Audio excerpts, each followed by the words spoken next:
Candidata a diputada nacional por la provincia, y hay muchas preguntas para hablar con ella, porque me pregunto, ¿no? Como se pregunta la sociedad también, ¿las internas afianzan o debilitan? ¿Por qué no Manes y sí Santilli? Marcela Campagnoli, gracias por este rato. ¿Cómo estás? ¿Qué tal? ¿Cómo estás, Jorge? No, un gusto para mí estar con ustedes. Bueno, muchas Mira, yo gracias. para mí no es una interna, la interna suena a división, a enfrentamiento, para mí es una primaria, como lo dice el nombre de la herramienta, ¿no? Las pasos son las primarias simultáneas y obligatorias, abiertas. Así que para mí es una primaria. ¿Y qué significa que es una primaria? Que no nos pudimos poner de acuerdo en cómo ordenar la lista y que decidimos ir a una primaria para que la gente decida y no nosotros cómo conformar esa lista. ¿El kirchnerismo qué te ofrece? Helado de chocolate para simplificárselo a la gente. Nosotros te ofrecemos de limón, de frutilla, para que vos puedas elegir. Entonces es la gente y no nosotros los que deciden cómo se conforma la lista potente para el noviembre dar la verdadera batalla que es contra el kirchnerismo, ¿no? Ujú, seguramente. Dentro de todo esto, ¿por qué, te lo comenté esto al principio, digo, ¿por qué Santilli sí, Manes no? Vos comentaste, bueno, y hay muchos que opinan también, que los diferencia la gestión. ¿Es así? Sí, yo creo que no solamente nos diferencia la gestión, sino que hay otra cosa. Yo tengo muy buen vínculo con la mayoría de los integrantes de la lista de Facundo Manes, valoro mucho a Daña Tabela, que la conozco, a Fabio Ketlas, que ha sido un excelente diputado del radicalismo. Bien. Eh, Le tengo mucho aprecio a Margarita, pero bueno, tengo que reconocer que fue aliada de Massa y eso me hace ruido. Yo querría que Margarita aclare bien que ya no tiene más vínculos con Sergio Massa. Lo mismo Emilio Monzó, con quien destaco muchísimo la excelente gestión que hizo en la Cámara de Diputados, pero bueno, rompió el bloque de Juntos por el Cambio, ni bien perdimos la elección en el 2019. Entonces me parece que hay cosas para diferenciarnos, ¿no? Lo mismo lo pintan como una lista donde son todos nuevos y sin embargo está Cariglino que gobernó 20 años. Pero ¿por qué te digo yo que creo yo que la lista de Santilli es mejor e identifica más ese freno que queremos ponerle al kirchnerismo? Porque la elección se define fundamentalmente en el conurbano, ¿no? Y en el conurbano, el que no trabaja en la ciudad de Buenos Aires se atiende en los hospitales de la ciudad de Buenos Aires o tiene a sus hijos en las escuelas públicas de la ciudad de Buenos Aires porque tienen una educación de calidad y porque han tenido clases, no tienen paros y han tenido presencialidad. O añoran la seguridad de la ciudad de Buenos Aires porque se retrocedió mucho en la provincia de Buenos Aires en seguridad en estos 2 años. O les gusta cómo fue el plan de vacunación en la ciudad de Buenos Aires, donde no hubo vacunatorios VIP, donde se respetaron las edades. Entonces yo creo que el Colorado Santilli, que Diego ha tenido mucha visibilidad durante la pandemia y ha estado muy presente en los hogares del conurbano bonaerense, en las pantallas de los televisores. Entonces es una elección donde tenemos que ponerle un freno al kirchnerismo. Todos los que estamos en la lista de Diego Santilli hemos demostrado que no tenemos vínculos ni somos funcionales al kirchnerismo y le hemos dado batalla en la justicia, en la Cámara de Diputados al kirchnerismo. No le hemos votado ninguna ley que esmerile las instituciones de la República. Y creo yo que por eso, como la gran batalla es en noviembre, es mejor candidato para encabezar esa lista Diego Santilli, respetando yo, como te digo, a los integrantes de la lista de Facundo Manes, con quienes tengo vínculo y aprecio. Pero creo yo que es un mejor candidato para enfrentar la lista en noviembre, que tenemos que dar la batalla contra el kirchnerismo, Diego Santilli. Esta elección que tenemos en septiembre es una primaria entre la lista de Facundo Manes y la lista de Diego Santilli. Yo creo que es mejor candidato para noviembre Diego Santilli. Mencionaste hace un momento el conurbano, ¿no? La provincia, Marcela, ¿es la gran batalla en todo esto que hay que librar en esta próxima elección? Sí, por supuesto, porque es el distrito más poblado. Y dentro del distrito, que es toda la provincia más poblado, el conurbano es donde se concentra el mayor porcentaje de población de la provincia. Por eso es que ahí tiene su núcleo duro el kirchnerismo y por eso es necesario poner un candidato que pueda dar esa batalla contra el kirchnerismo en su núcleo duro, que es el conurbano. Vos sabés que siempre digo, ¿no? Las elecciones de medio término quizás no se las tiene tan en cuenta o se lo toma simplemente como un trámite a nivel social, ¿no? Digo, y hay que tenerlo muy en cuenta porque, como digo siempre, no solo que nos representan aquellos diputados y senadores, sino que nos sustituyen, ¿no? Este es el tema. Es muy profundo y fuerte a la vez. Digo, Claro, porque estamos, uno no como dicen, gobierna sino a través de sus representantes con nuestro sistema de gobierno. claro, totalmente. Por eso digo la importancia, ¿no? Porque nos representan y nos sustituyen justamente por esto que vos comentás. Ujú. Estamos a 7 votos de perder la República, como dice Lilita Carrió. No lo dice Lilita, lo dice Negri, Mario Negri fue el que dijo Mario esa Negri frase. también, sí, sí. No sé si estamos a 7 diputados de perder la República.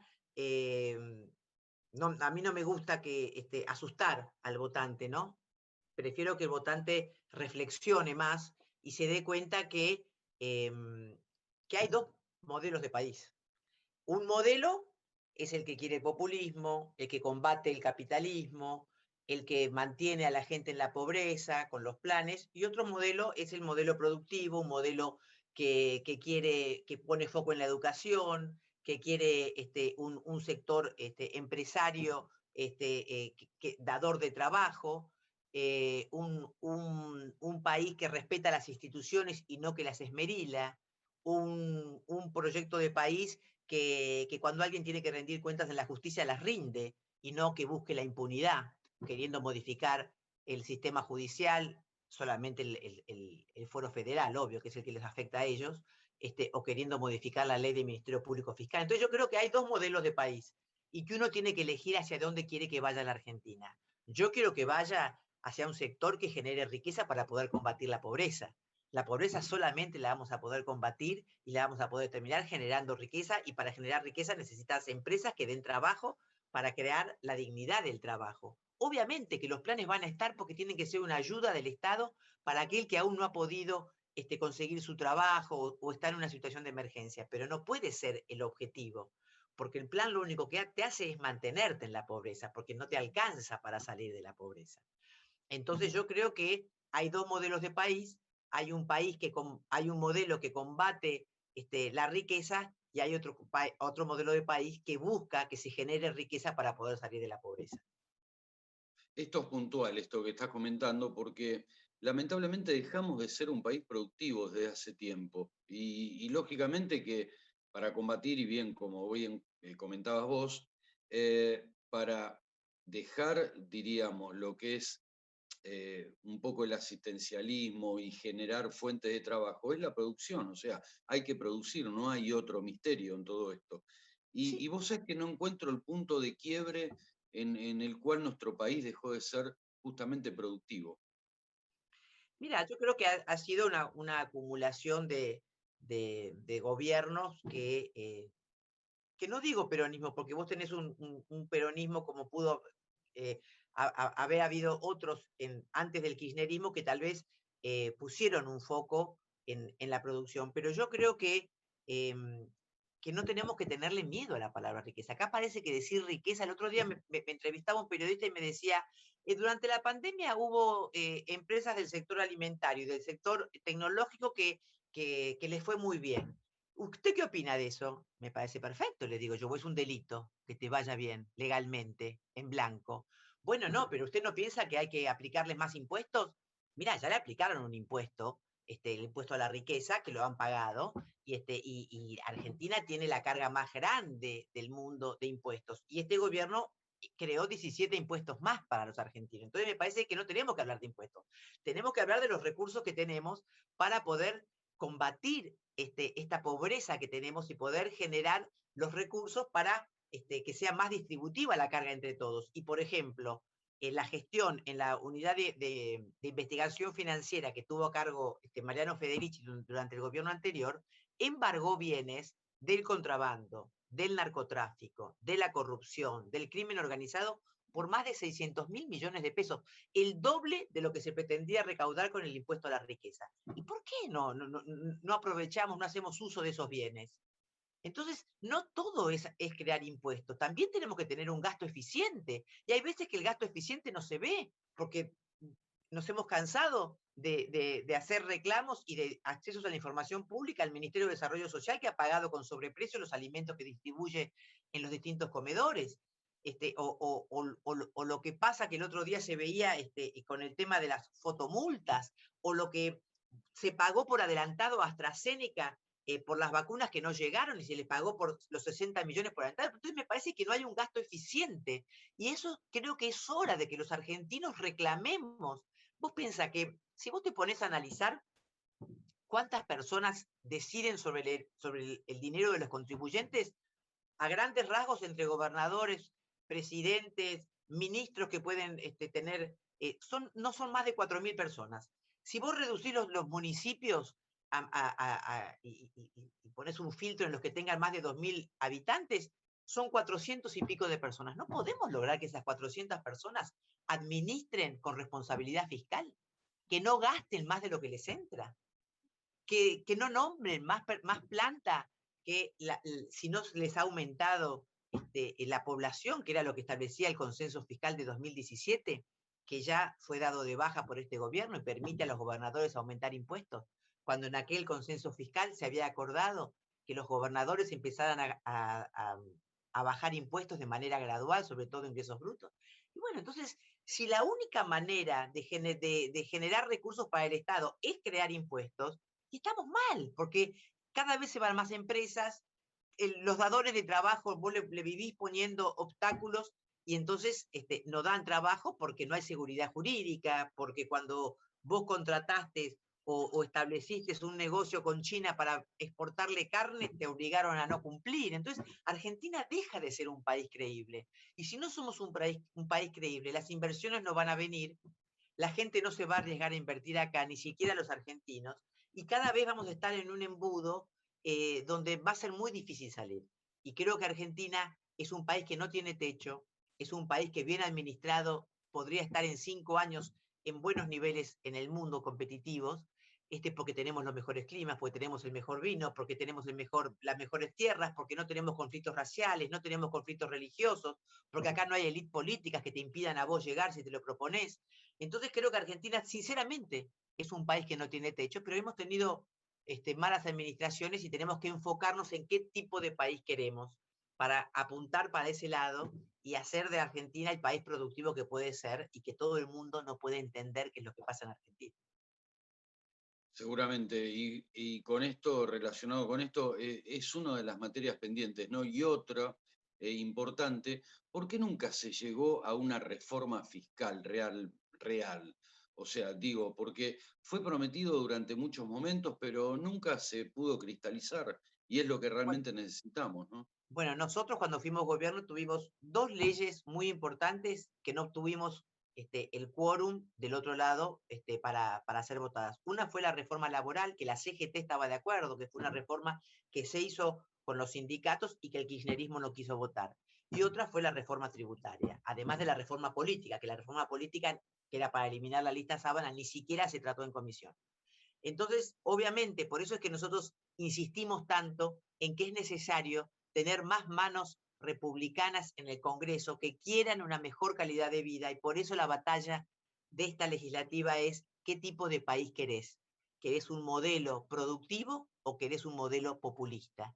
¿Querés que haya un sector productivo en el país? Darle las herramientas. Por supuesto, esto no quiere decir que el Estado no controle, pero darle las herramientas a las pymes dadoras de trabajo para que produzcan, o querés seguir poniéndoles palos en la rueda. Porque cada vez que una pyme se pone a trabajar, parece que le sacamos la silla cuando se quiere sentar y le estamos cambiando las reglas de juego permanentemente. Y bueno, esa inseguridad jurídica que genera Argentina es lo que ahuyenta las inversiones, es lo que hace que algunos no se animen y hayan decidido irse del país. Seguramente esto que estás comentando está relacionado directamente con la previsibilidad, o sea, Totalmente. que haya previsibilidad en nuestro país, ¿no? Uh-huh. Así es, Jorge. Fundamental, fundamental. Marcela, un desafío en la renovación de tu banca. Nos queda un minutito nada más. Bueno, como te Además decía, de todo esto que hablamos, ¿no? sí, como te decía recién, siempre a mí me convocan los temas institucionales. Así que siempre he estado en la Comisión de Justicia, en la Comisión de Legislación Penal, en asuntos constitucionales, siempre son temas que me convocan, pero no es solamente eso, sino darme cuenta, y he presentado muchos proyectos en ese sentido durante la pandemia, en darle las herramientas y la ayuda necesaria a las pymes para que se desarrollen, como también poner el foco en la educación. Y no ponerle, cuando uno dice, habla de educación, acá parece que todo el mundo se llena las bocas hablando de educación y nunca se concreta. No puede ser que hoy en la provincia de Buenos Aires haya 200 escuelas que no pudieron empezar las clases presenciales por fallas edilicias. Tuvieron un año y medio para arreglarlas, para que los chicos puedan tener clases, y no lo han hecho. Entonces creo que es un foco que tenemos que poner en poner la educación de verdad como prioridad y poder darle las herramientas a nuestros niños y a nuestros jóvenes para poder decidir su futuro, si quieren estudiar una carrera terciaria, ojalá lo decidieran, o universitaria, y poderles dar las herramientas para desempeñarse en la vida, ¿no?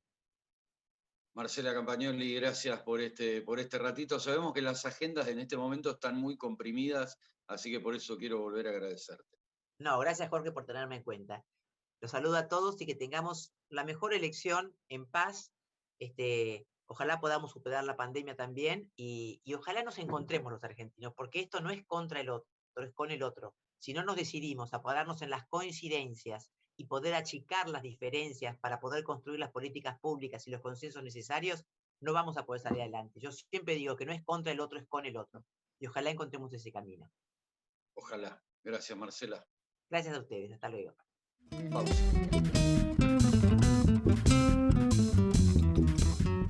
Por primera vez en la historia de la Argentina hay un ministerio que se ocupa del tema vivienda, a partir de la decisión de Alberto